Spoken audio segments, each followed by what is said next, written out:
Well, hello there, motherfuckers, and welcome to your Raw review. I just can't believe what they did tonight in this opening segment. I just want to get right to it. I'm not gonna bullshit here in the opening minutes. Let's just get right into the show, right? So we start off with Seth Rollins calling out Baron Corbin. Corbin comes out. Seth says, he's been busy with Dean Ambrose. He hasn't had time to really talk about how Baron Corbin's doing his job. And then Seth launches into this whole rant, this scripted tirade. And the funny thing is, people are actually saying in this opening segment that I'm about to tell you about, if you haven't already seen it, they're saying that it's a shoot. They're saying it's a pipe bomb the size of CM Punk's. And to compare these two things would be like comparing Stone Cold Steve Austin to Sami Zayn. Or actually, like comparing Stone Cold to Becky Lynch. I mean, how did you guys actually like this? Anybody out there? I'm sure almost anybody in their right mind who watched this show with a critical eye probably didn't and probably thought it was a laughable mess. So let's talk about this. So he calls out Corbin in the ring. He starts criticizing Corbin. He says, Raw has sucked since you've been GM. The crowd cheers. He says, you've been booking all the matches horribly. The show has been awful. He says, you have a tag team like the Revival, wrestling in lucha, house party matches. He says when they should be wrestling for the tag titles. And then he says, you've been, putting out urination segments. And he says, that will really get the ratings up. He said, the ratings have been at an all-time low. And he says that, this is all to feed your insecurities. And I'm just sitting here and I'm just like, wow. I mean, are they actually blaming, are we really supposed to sit there and believe that, it's all Baron Corbin's fault? It's not like this product has sucked for the last how many years? It's this guy's fault, everybody. Not creative, not Baron Corbin. And it's been a storyline all along. So if you think that, the shows are bad, no, they're not. They're actually really good. We fooled you. We worked you into thinking that this product was bad. So, hey, guys, you can come watch the show again because it's all a storyline. Hey, right? It's all been a storyline all along. I mean, how stupid do they think we are? It's either that they think that we're dumb watching this show, thinking that we're really going to believe that, it's part of the storyline, or maybe they just want to, pretend like they're clever, being self-aware. Ooh, they're so self-aware. Somehow, some way, this show still ended up sucking at the end of the day. He talked about, what is it just going to be you, Drew McIntyre, and Bobby Lashley? You're going to fire the whole roster and it's just going to be you guys standing around patting each other on the back. And I'm just like, are they really writing this into the show? Are they really acknowledging that the show has been bad? And it was bad even when Kurt Angle was there. I mean, I don't know what people are talking about when they say that these shows are worse. The only thing I think is worse is the lack of star power. The fact that you don't have a Braun Strowman on there or a Roman Reigns. I mean, they weren't treating those guys the right way anyway. So to me, it's really no big difference now that I think about it. Now that I've really had time to digest the last few weeks of shows. I have to say, there isn't really a big difference. It's still the same shit. No one progresses. No stars are being built. The, wrestlers that were told are stars or big names, still have been going around in circles without any success. I mean, Elias, all the others, everybody in the women's division, Ronda Rousey, Nia Jax, still, everyone's still in the same spot they were about a month or two ago. No one's really seemed like they've become a bigger star. I thought that stars were supposed to rise. I thought, when you came into this company, you're if you were truly good and great, you would rocket to the top based on your charisma and your talents. But it doesn't seem like that anymore. So I'm like, they really have a lot of gall, actually making this a storyline. And the funny thing is that this actually, they could turn it around and make it a good storyline if they got Vince McMahon involved. And they actually made McMahon was hell-bent on destroying his own company. But really, the thing is, it's a shitty fucking show. And whether you make a storyline about it or not, it's you still have to look at it and say, it's a company that just doesn't have any interest in being good anymore. I mean, it's gotten to the point where really they have to look at this and just say, no one's watching. It's horrible. There's no way that anybody, unless you're the most desperate smark, and even the smarks know this shit sucks because it's not smarky enough for them. But they know that even from a casual's perspective, it sucks because it really is just that bad. It's an awful show that's hard to watch. It's cringy as fuck. And I didn't even address what the funny thing about this promo was, because we're not done. I have to talk about it. This was definitely the most interesting. It was the only real noteworthy thing on the show. So he talks about, I just mentioned the Revival. He says they should be in tag match. Oh, yeah. So it's funny that the actual wrestlers that he mentions in the promo, we're talking about the Revival. Oh, the Revival, well, they're just the saviors. Put them in tag champ matches, give them the belts, and that'll put asses in the seats. No doubt about it. I mean, that's what everybody wants to see, right? All they want to see, they just want more Revival. Imagine that, they put the Revival as tag champions, and they get the 8.0s like they did back in the Attitude Era. I mean, is anyone, really supposed to believe that? What he's saying? And the funny thing is, it's Seth Rollins is there as a representative for the Smarks. Don't worry, guys, I got this. Don't worry, I'm going to get you that Revival tag match that you want. I mean, because maybe a few people online might have complained, oh, the Revival deserve better. The Revival are a boring-ass tag team with no charisma, no nothing. Oh, we're old school, we're a throwback. Oh, are you? And I took some notes here, actually, because I didn't want to forget anything. Oh, the poking. So Seth Rollins challenges him to a TLC match.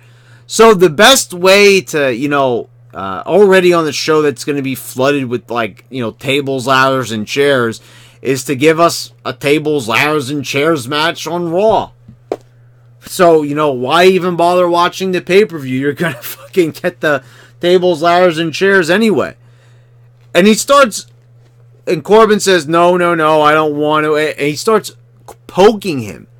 And Baron Corbin, this 6'8", 6'9", almost 300-pound dude, he's sitting there as Rollins is going, coward, coward, coward, coward, coward. I'm like, how is anybody a fucking fan of this guy? I mean, not only do you have the voice, not only do you have the fact that he injures so many wrestlers, and it's so funny. I see everybody on YouTube giving Nia Jax a hard time, and she may be a dangerous worker, but Seth Rollins has injured people far worse. He's ended a career, for God's sakes. I mean, how many times does it really need to be reiterated? I mean, you want to talk about dangerous fucking workers. You take a look at Seth Rollins, and you will see what a dangerous worker embodies. Oh, my God. So, TLC match for tonight. I can't believe that I even, actually witnessed this. Actually blaming the storylines on a kayfabe authority figure. Instead of bringing McMahon out there and maybe, you know, him accepting the responsibility, maybe because they could do some type of Alzheimer's angle or some shit like that that could be entertaining. But, you know, it's all Corbin's fault all along, guys. So, come on, Dak. It's safe to watch because it's all a storyline. Bobby Roode and Chad Gable win the tag titles, defeating the AOP and Drake Maverick. So, this one's for the tag titles, obviously. And Drake Maverick wants to repeat what they did last week. So, he asked to be tagged in. The AOP tag him in. He comes into the ring. And he's about to pin Bobby Roode after their finisher. Bobby Roode, like, rolls him into a crucifix. Pins Maverick. And he gets the win. So, very fulfilling tag win there for your new tag champions. Pinning fucking Rockstar Spud. And I'm just left sitting here saying to myself, what's the problem with this end here? These two big motherfuckers. Maverick, this goofy little asshole, just cost them the tag titles. And I was like, what a perfect opportunity for AOP to just beat this guy senseless. And they don't. I'm like, you could have at least saved a little bit of face here from this completely sucking with at least having the entertainment of beating down Maverick. But nope.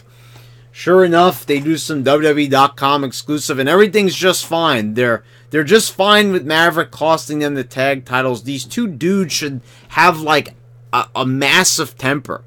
They shouldn't have patience for anything. If something doesn't go their way, they should want to tear that guy apart, and the perfect candidate for that would have been Maverick, the guy who cost them the fucking match. But you know, they don't want to do that. I don't know why. Like I said, it would have been the most interesting thing on the show by far. But you know, it would have been entertaining. But no.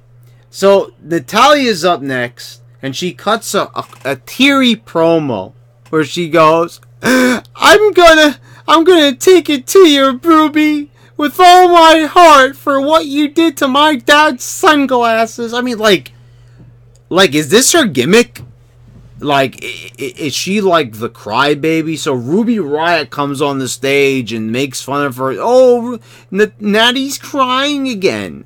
And it's true. It's like when the heel is absolutely correct and you can't even dispute the heel, that's a problem. Because, I mean, like, to me, you can't even sympathize with Natalya anymore. Because, like, Ruby's coming out there and you're like, yeah, she is a crybaby. And I understand that they're trying to get heel heat and everything. And that might be a good thing. But, like, talk about, like, just making it really stupid. So she brings out a table. And it has, like, a shroud over it. Like a cloth. She pulls it off.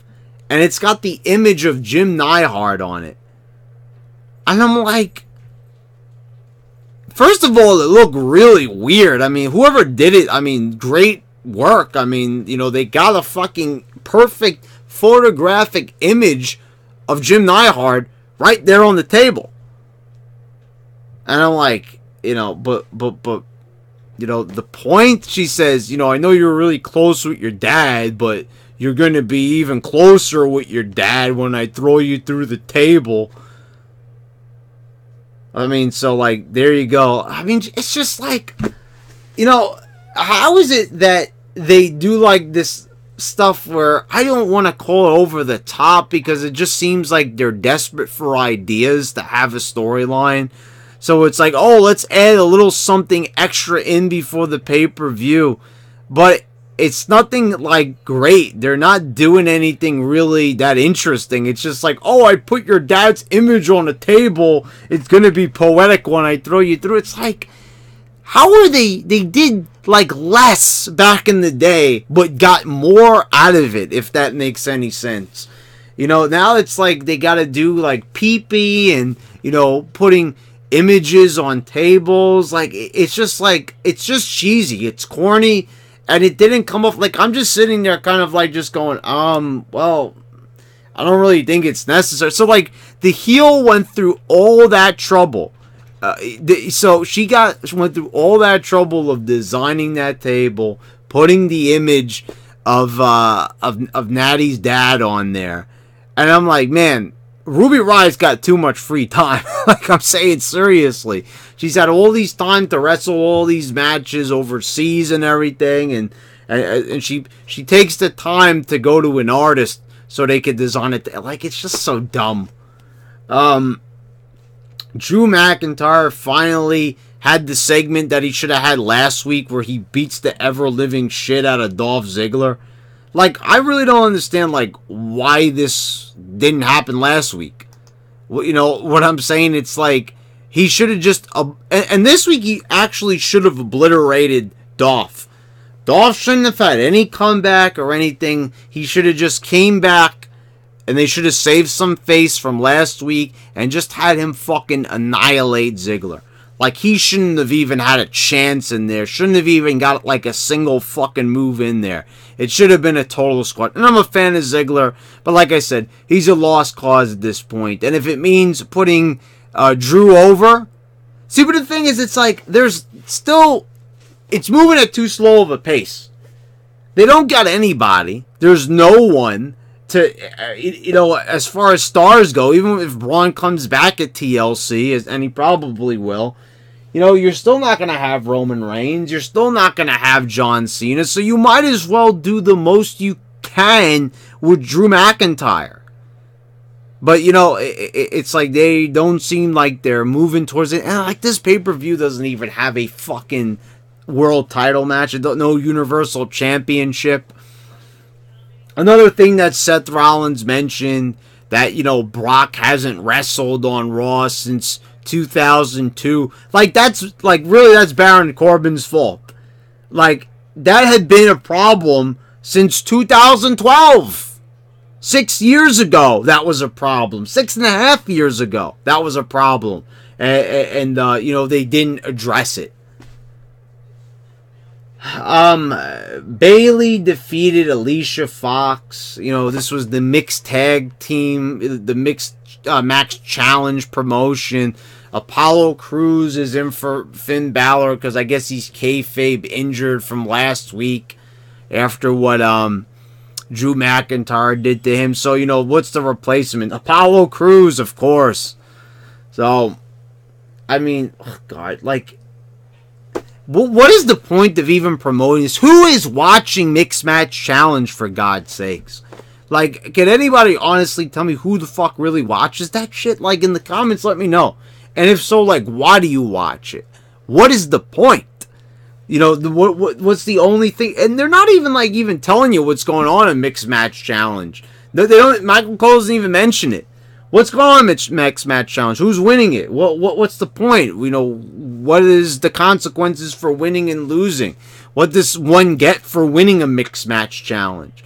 Nobody fucking knows, and I don't think anyone fucking cares. You want to talk about the rules of Lucha House Party matches? How about the fucking Mixed Match Challenge, which is an actual individual show that you produce, where the rules don't even fucking make any sense? Dean Ambrose cuts a promo backstage, and aside from him coming out at the end of the show, that was about it.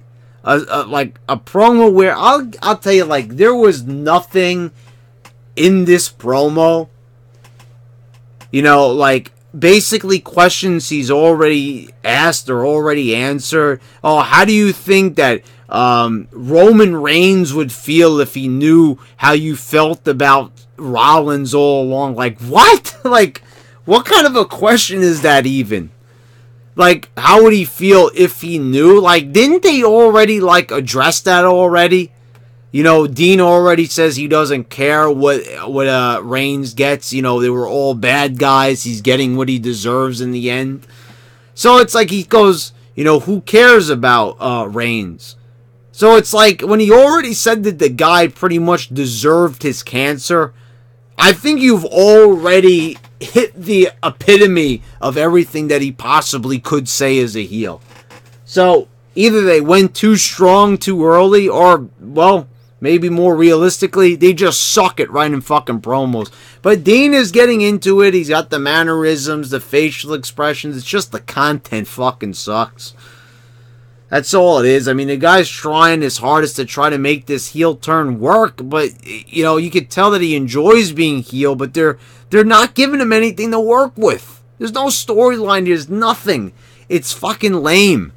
You know, Rollins is not a lot to play off of. You know, you could honestly see that. Like, you know, here is Rollins in the opening segment supposed to be the voice of the voiceless. You know, Mr. Pipe Bomb number 2, right? The CM Punk runner-up. And did they really write that WWE thinking that, you know, Seth Rollins, because they're trying to erase CM Punk from the history books, did they really think that that promo was going to go over as well as CM Punk's pipe bomb? Because they must be smoking something in a pipe if they truly believed that that was going to be a possibility. Like a pipe bomb. Give me a break. You know, but like Ambrose, like he's trying, you know, like, and they're not giving him anything to work with. Elias comes out. He does, you know, he finally gets to perform his song for like the first time in months without getting interrupted. And the funny thing is that like he still tells the crowd to shut their mouths even though he's a face. So, like, but he says it in the more polite way. Like, he doesn't say, shut your mouths. He goes, and shut your mouths. It's like, are people still supposed to cheer for that? I mean, like, okay, when The Rock started to turn face, he started, you know, to still tell the crowd to shut their mouths. But then after a while, you know, he embraced the crowd. You know, so, and he's not The Rock, so I don't even see the fucking point of doing that. Like, you can't tell the crowd to shut their mouths if you're supposed to be a baby face. So Lio Rush comes out, and we're going to have Lio versus Elias. Heath Slater's the referee. Slater screws over Elias. Letting Bobby Lashley come into the ring. Slater goes to grab the guitar, and who was it? It was Bobby Lashley who smashed the guitar over Elias's back, and then Lio Rush gets the pin on Elias. And you want to talk about building starts? You just started off the show, you know, pretty much criticizing Baron Corbin, right? Let's not take any responsibility. And you know, and pin the blame on themselves. Let's try to make it kayfabe. You know, we fucked kayfabe over long ago, but you know, we're gonna try to pull some kayfabe here and say, oh, it's been a storyline all along. Well, if it's a storyline and you're exposing it, then when you try to make the rest of the show be good, try to maybe build some stars, try to kind of start progressing the other way. No. They're wasting no time as Elias is getting pinned by a little scrawny dude, Lio Rush. I mean, like, I don't get it. Like, what was the point of having that opening segment, bringing these things to light? Oh, we're not getting good ratings, guys. It's like everything they did in this show reaffirmed, like, what they discussed in the opening segment. No, not that the Revival deserves tag match, but that the ratings are low for a reason. Because the show sucks. And no one's going to believe, oh, well, it's because of this authority. No one is going to watch the show that long to analyze it on that level. Everybody knows that guy, everyone knows it's Vince McMahon who's in charge of this show, whether you're a current fan or not. Does anybody really turn on Raw? Like, if you haven't watched it in years, oh, well, this show probably sucks because Baron Corbin is the GM. You know, like, honestly, like, that is going to be the reason that they give. Nia Jax cuts another really bad promo here. I mean, and what was this? She goes, it's mine! Like, she like, raises her voice really high on that particular word. She accentuates it. I'm like, what the fuck was that? Like, why did her voice go up so dramatically on that one word? Like, it's been a runaway train with her as of late. she's been cutting these really bad promos that are not very good at all. They're all pretty terrible. And, you know, it doesn't seem like it's being corrected. They're giving her just as much mic time as the last bad promo that she gave, where she was like, "Oh, Ronda," remember that promo from a few weeks ago? Yeah, doesn't seem like they're really improving anything that much with her. I don't really see them, you know, saying like, "Okay, Nia, time to take a break from the mic," you know, or trying to produce her more. Where's Paul Heyman writing the promos for her? You know, like he's helping out Ronda Rousey, and Ronda comes out, but for some reason it's going to be Ember Moon and Tamina. So now Ronda's best friends with Ember Moon for whatever reason. As I guess they can't get Ember Moon over like on their own, so they have to, you know, they have to resort to, you know, her kind of basking in the fumes of Ronda Rousey's success. So Tamina like just got back and she's already losing to Ember Moon. It's like I'm watching this and just like Tamina just looks like she could kick the entire roster's ass along with Nia Jax. Like believably, like besides Ronda Rousey be the only one they wouldn't be able to beat up. They should have teared through with Ember Moon with no problem. But you know, like, okay, so she jumps off the ropes and Tamina smashes her in the face with a fucking kick. You would think like this 200+ pound woman, she'd probably get the win after kicking her in the fucking face when she's coming off the ropes, but nope. The match continues, and you know Ember ends up getting the win anyway. And then we wrap things up with Seth Rollins and Baron Corbin in a TLC match. Heath Slater tries to interfere, but you know, instead of like having something where like maybe, you know, Heath Slater pushes over the ladder to help out Corbin. Like, wouldn't it have made more sense to maybe have, oh gee, I don't know, Dean Ambrose as the special guest referee, or maybe Dean Ambrose interfering in it and not Heath Slater? I mean, like, I'm all for them trying to implement Heath Slater, you know, into the show in any way. The guy has worked hard for years. He's proved to be entertaining on a number of occasions when he tagged with Rhino back during the Raw's 1000th anniversary when he wrestled all those legends. He jobbed out for all those legends. You know, he never got his just dues, and like this is how they're repaying him, by being an evil referee, like who's forced into being an evil referee. So Seth ends up winning anyway, against all odds. It's 2 against 1, but somehow Seth is able to triumph.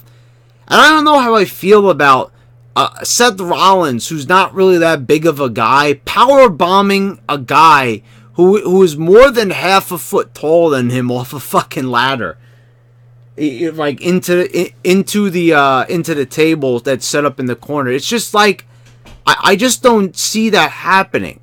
You wouldn't see these smaller wrestlers like lifting up. Like you wouldn't even see The Rock lifting up The Undertaker, for fuck's sakes.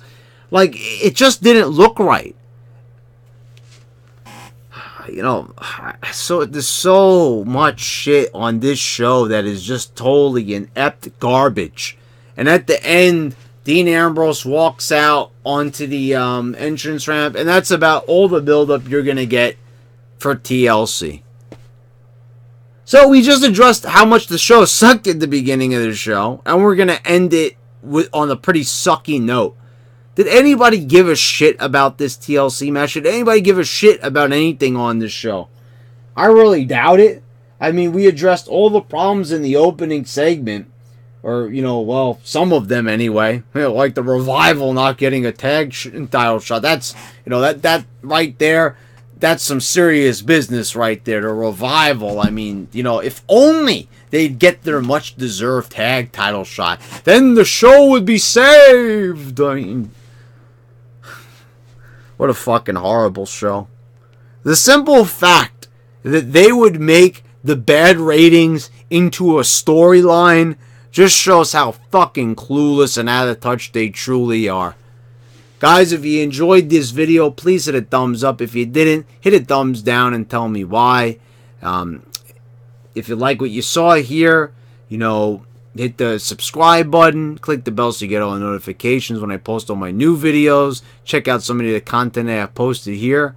And thank you for watching, guys. This has been your YWC champ, and I'm signing out.